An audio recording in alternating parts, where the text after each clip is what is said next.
Et bonjour à tous, merci à vous d'être là pour cette nouvelle vidéo. Aujourd'hui je vous présente les livres qui viennent d'intégrer ma pile à lire, donc qui viennent de janvier à fin février. Parce qu'à l'heure actuelle où je tourne ce book haul, nous sommes le 27 février. Normalement je devrais pas faire d'autres achats, même si le Joël Dicker m'appelle. Je sais pas si vous l'entendez, mais il m'appelle, achète-moi. Donc voilà, je vais peut-être attendre le mois de mars. Dans la dernière vidéo que j'avais fait de book haul pour le mois de décembre, je vous disais que je vous ferais celui de janvier avec février. Je vais vous présenter là, en fait j'ai vraiment pas grand chose, j'ai ces 4 livres, voilà. Et février ça a été un peu la catastrophe, mais janvier voilà, ça a été assez restreint. Donc on va commencer comme ça. En janvier du coup j'ai fait qu'un seul achat d'occasion sur Vinted. Il s'agit de 10 chiens pour un rêve de François Varigas aux éditions Le Grand Livre du Mois. Ça doit être France Loisirs je pense. C'est un livre qui date un peu, voilà, sous couverture. C'est pour ça que j'ai acheté sur Vinted, il ne se fait plus, il est complètement épuisé. Et en fait c'est après une discussion avec une cliente, on échangeait sur les récits de voyage. Et du coup elle m'a parlé de celui-ci, qu'elle m'a dit qu'il était vraiment super. Donc quand je l'ai trouvé sur Vinted, je me suis dit vas-y fonce, ça sera l'occasion de découvrir. Ensuite, les 3 qui me restent, ce sont des services de presse. Donc j'ai reçu Noferville de Franck Tillier aux éditions Fleuve Noir. Donc j'ai lu vraiment en avance parce qu'il sort le 2 mai. Je suis hyper contente. Je vais attendre un peu avant de le lire pour me rapprocher de la date. Parce que là, en février, c'est trop tôt. Mais je pense le lire du coup en avril. J'ai vraiment très hâte de découvrir ce nouveau Franck Tillier. J'ai reçu également le tome 3 des Enclaves Dorées de Naomi Novik. Donc c'est la leçon numéro 3 chez Pygmalion. Le premier c'était la Scolomanche. En fait c'est une sorte d'école qui donne cours elle-même. En fait il n'y a pas de professeur. Et plus tu passes les années, plus tu changes de classe si tu survis, avec à la fin un grand combat en vue. Donc j'avais lu le premier tome, j'avais bien aimé, j'avais trouvé que c'était un petit peu long. J'avais mis pas mal de temps à le lire alors qu'il n'était pas si gros que ça, c'était dense. Et du coup je suis en retard, il me manque le 2 et le 3 à lire, mais j'ai vraiment très hâte de les découvrir tous les deux. Et enfin le dernier service de presse. J'ai reçu le Lisa Gardner l'été d'avant des éditions Albin Michel. J'adore Lisa Gardner, c'est une de mes autrices préférées et je crois que assez systématique, je les demande dès que je peux avec le travail d'avoir les dernières nouveautés de Lisa Gardner. Et oui, j'ai eu de très bons retours, donc pareil, je pense le lire très vite. Après je dis ça, mais j'en ai tellement que j'ai envie de lire que c'est compliqué de me dire que j'arriverai à tous les lire. Et on va passer maintenant à mes achats et réceptions du mois de février. Voilà, comme vous pouvez voir, il y en a quelques-uns. Là, ça va être tout ce qui est service de presse. Cette pile, ce sont des cadeaux que j'ai reçus. Et ça, ce sont mes achats. Ça fait très longtemps que je n'ai pas craqué mon slip comme ça. On commence par les services de presse. Donc j'ai reçu Meurtre et choux à la crème de Joanne Fluck aux éditions Le Cherche Midi. C'est donc le 10e volume des enquêtes d'Anna Swensen. Donc cette jeune femme qui tient un cookie jar à Lac Eden et qui mène des enquêtes à côté de ça.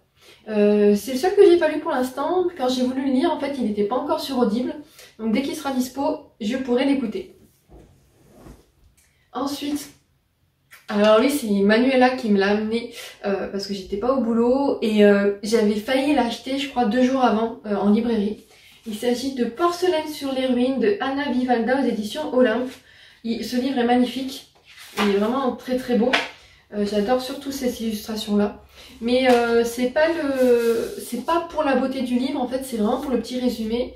Il y a marqué une tasse de thé, un monde de pluie, aucun secret n'est à l'abri entre 2 âmes ennemies.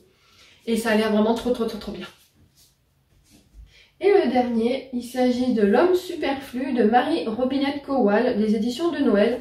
Donc là, ça va être de l'imaginaire science-fiction pour adultes. Je n'irai pas tout de suite pour le lire parce que la science-fiction, c'est pas trop mon dada. Donc je pense qu'il faut vraiment que je sois dans le bon mood. Mais l'histoire a l'air vachement bien, donc je suis vraiment contente de l'avoir reçue. Ensuite, les cadeaux. Donc j'ai reçu de ma chère Laura du compte Papotage Livresque Chaffirmation, éveillez votre chat intérieur avec les illustrations de Lim Hang Sui. C'est aux éditions Synchronique Édition. Donc voilà, avec plein de petites citations, avec des chats bien sûr. Donc merci, c'est vraiment un cadeau très chaleureux je trouve. Et elle m'a également offert le tome 1 des Campus Driver de C.S. Quill aux éditions Hugo Poche, en collector et surtout dédicacé. Voilà, je suis hyper contente. Cette série me fait envie depuis très longtemps. Alors j'hésite à lire le tome 1 tout de suite maintenant parce que d'après ce que m'a dit Laura, Hugo Poche va sortir les autres en collector mais au fur et à mesure des années. Voilà. Mais j'avoue que je suis pas sûre de pouvoir attendre autant de temps pour les bouquiner. Donc ouais, il est trop beau. Ensuite, ma chère Pam Pam, donc Pamela du compte La Bibliothèque du Dragon, m'a donné Steam Sailor l'héliotrope de E.S. Green aux éditions Gulfstream. En fait, elle me l'a donné parce qu'elle a acheté l'intégrale, donc je vous mettrai la photo à côté, qui est magnifique.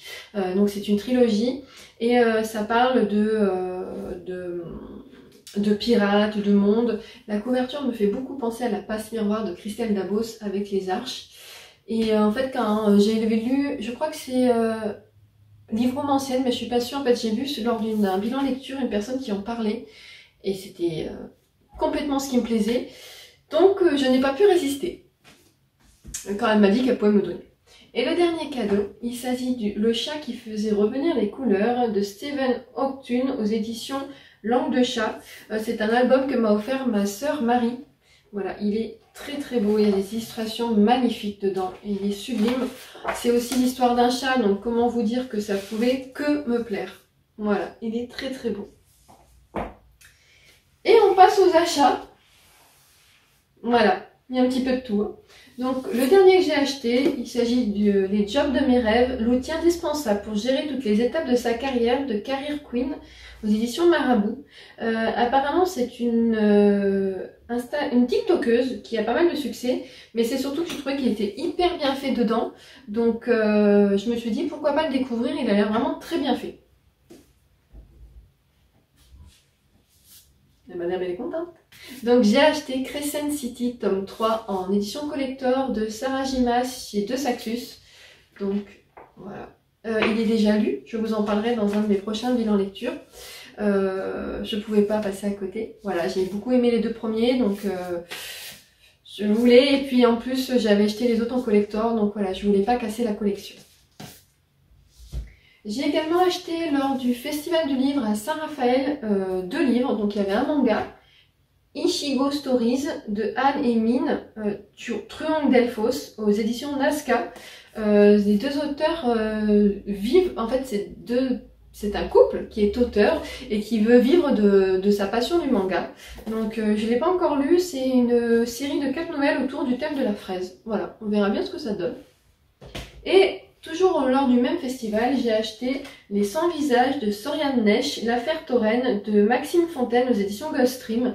En fait, c'est un enquêteur qui revêt les costumes des plus grands enquêteurs du monde, je crois, un truc comme ça. Ça parle de Sherlock Holmes, ça parle de Arsène Lupin, voilà, de plein de héros de la littérature. Et j'avais vraiment très envie de le découvrir. C'était une série où il y a 4 ou 5 romans de mémoire. Mais voilà, vraiment ça m'a fait très envie. En plus l'auteur était adorable et il a fait carrément un dessin avec la dédicace.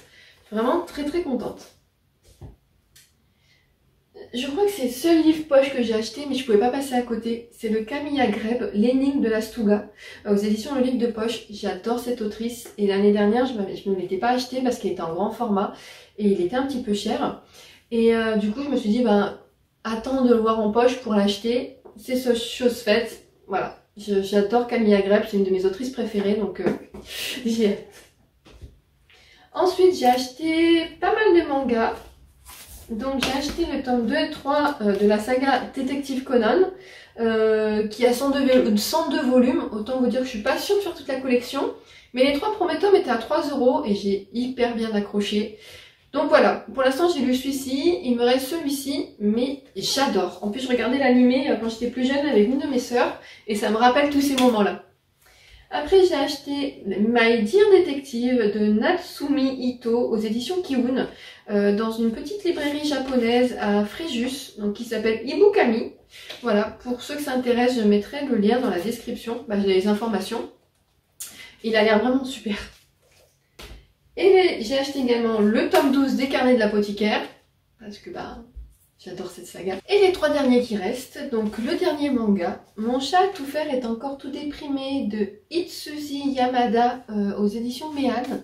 Donc c'est pour l'instant le 5e et dernier tome qui est sorti de ce manga, qui en fait est grand, mais il fait que 6,95 €. Donc à chaque fois c'est quelque chose qui m'étonne parce qu'il est vraiment pas cher.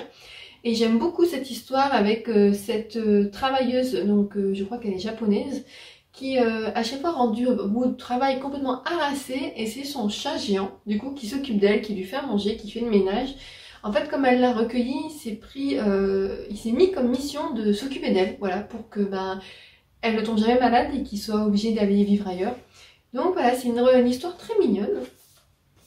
Ensuite, j'ai acheté et lu déjà le tome 5 des enquêtes de Béatrice Heideclar, une perfide performance de Lynn Messina aux éditions Les Escales. C'est mon cosy mystery préféré. Je l'ai commencé il y a presque un an, je pense, et en fait, à chaque fois qu'il y a une nouvelle parution, je l'achète parce que j'adore vraiment les aventures de cette jeune femme, alors vieille fille de 26 ans, dans l'époque victorienne à Londres, qui, bien malgré elle, se retrouve à enquêter dans le premier tome sur un meurtre et qui va y prendre goût et enquêter pour d'autres meurtres dans les autres romans. Et vraiment, j'ai adoré. Et le dernier, je pense que vous l'avez vu passer partout sur les réseaux sociaux.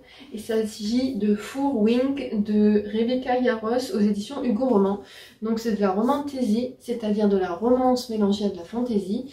Au début je voulais m'acheter le collector, là, le très beau avec la couverture rigide, mais il était à 29,50 € et celui-ci est à 21,50 €. Je me suis dit pour 8 €, c'est trop cher. Voilà, c'est autant les deux Saxus, le Crescent City, je l'ai acheté 29,50 €, mais il fait 1000 pages. Autant celui-ci il fait 600 pages et voilà, je trouvais que ça faisait quand même vachement cher, donc je le regretterais peut-être. Au pire, si vraiment je l'adore, que c'est un gros coup de cœur, je revendrai celui-ci et j'achèterai le collector. Mais là, pour l'instant, j'ai essayé d'être raisonnable et de me dire que je prenais la version classique. Donc voilà, celui-ci c'est ma prochaine lecture. Je devais le lire en lecture commune avec Pamela de la Bibliothèque du Dragon. Mais du coup, comme j'avais pas mal de choses prévues la semaine où elle l'a commencé, je me suis dit que je serais pas disponible autant que je voudrais. Donc je l'avais mis de côté. Mais là, voilà, il va y passer très bientôt. Donc voilà pour mon book haul de janvier-février. Plutôt février on va dire, parce que janvier j'ai été assez raisonnable avec 4 livres. Mais alors février c'est la débandade. Voilà. Mais bon, je serai beaucoup plus raisonnable au mois de mars. Je dis ça, mais le Joël Dicker m'appelle. Bref, comme je vous ai déjà dit tout à l'heure. Mais voilà, j'espère être un peu plus raisonnable au mois de mars. De toute façon, je vais être obligée, parce que les finances ne suivent pas forcément. Sur ce, est-ce que vous avez déjà lu? Est-ce que vous avez acheté certains des livres qui sont là? Et qu'avez-vous acquis comme livres ces derniers temps et qui sont venus intégrer votre bibliothèque? Je vous remercie infiniment d'avoir regardé cette vidéo et je vous dis à très bientôt.